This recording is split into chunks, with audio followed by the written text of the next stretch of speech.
Hello అందరికీ, welcome to mythology మాయాజాలం. ఈరోజు మనం శ్రీకృష్ణుని దివ్య అవతారాల గురించి తెలుసుకుందాం.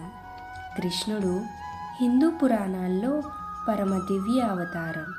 విష్ణువు స్వరూపంగా పుట్టిన కృష్ణుడు సద్గుణాలని కాపాడి దుష్టులను నాశనం చేసి ధర్మాన్ని స్థాపించడం కోసం అనేక అవతారాలు ధరిస్తూ భూలోకంలో ఉన్నవాడు. కృష్ణుని ప్రముఖ అవతారాలు మరియు వాటి వెనక కథలను ఇప్పుడు తెలుసుకుందాం. బాలకృష్ణుడు గోకులం మరియు బృందావనంలో బాలుడిగా కృష్ణుడు తన అల్లరితో అందరినీ మంత్రముగ్ధుల్ని చేశాడు.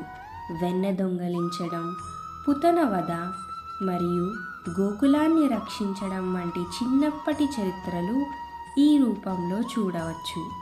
ఈ అవతారం ద్వారా కృష్ణుడు తన దివ్యత్వంతో శిశువు వంటి అమాయకత్వాన్ని ప్రదర్శించాడు. గోవర్ధనధారి గోకుల ప్రజలు ఇంద్రుణ్ణి పూజిస్తుండగా కృష్ణుడు వారిని గోవర్ధన పర్వతాన్ని పూజించాలని సూచించాడు.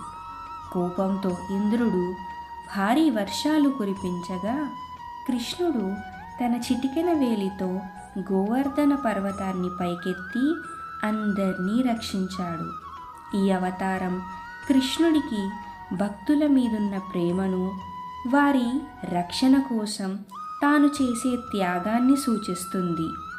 గోపాలుడు చిన్నప్పటి నుంచి కృష్ణుడు గోకులంలో గోపాలుడిగా గోవులను కాపాడుతూ గడిపాడు. తన మురళీ ధ్వనితో గోవులను, ప్రజలను తన వైపు ఆకర్షించేవాడు. ఈ అవతారంలో కృష్ణుడు ప్రకృతి మరియు పశువులపై ప్రేమను చూడవచ్చు.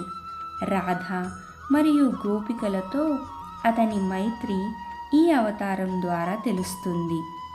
మురళీ మనోహర తన మురళితో కృష్ణుడు అందరినీ మంత్రముగ్ధుల్ని చేసేవాడు.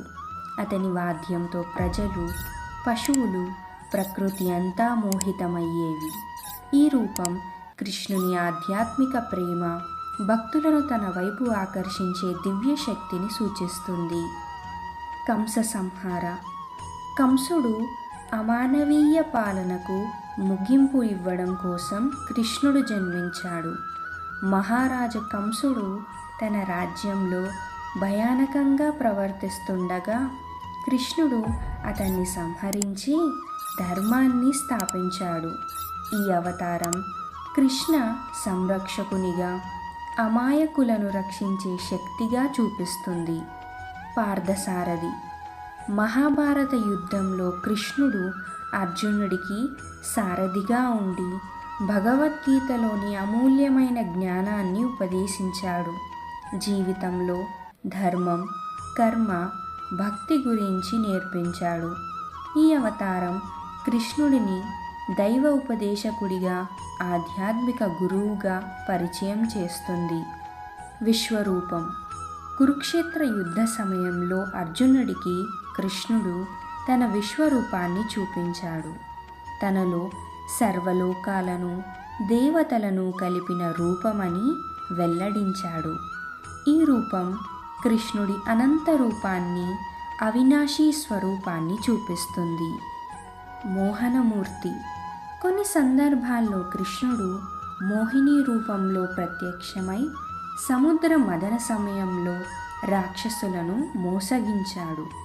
ఈ రూపం కృష్ణుడి సమత్వాన్ని, భక్తులను కాపాడడానికి చేసే సాహసాలను సూచిస్తుంది. కల్కి కాలంతో ధర్మం క్షీణించే చివరి దశలో కల్కి అవతారంగా కృష్ణుడు పుట్టి కలియుగాన్ని అంతం చేస్తాడు. ఈ అవతారంలో కృష్ణుడు భూమిపై ధర్మాన్ని పునరుద్ధరిస్తాడు. ఈ భవిష్యత్తు అవతారం కృష్ణుడు భక్తుల రక్షణకు చేసే సమాన ధర్మ ప్రతినిధిగా ఉంటుంది. ఇలా కృష్ణుడు అనేక రూపాల్లో తన భక్తుల్ని రక్షించి ధర్మాన్ని నిలిపాడు. ఈ అవతారాల ద్వారా కృష్ణుడు ప్రేమ, భక్తి, జ్ఞానం, ధర్మాన్ని ప్రజలకు అందించాడు. ఈ వీడియో నచ్చినట్లయితే తప్పకుండా లైక్ చేయండి. మీరింకా ఎటువంటి కథలను తెలుసుకోవాలనుకుంటున్నారో కింద కామెంట్ బాక్స్లో మెన్షన్ చేయండి. మరిన్ని కథలను తెలుసుకోవటం కోసం మైథాలజీ మాయాజాలాన్ని సబ్స్క్రైబ్ చేసుకోండి. Thank you.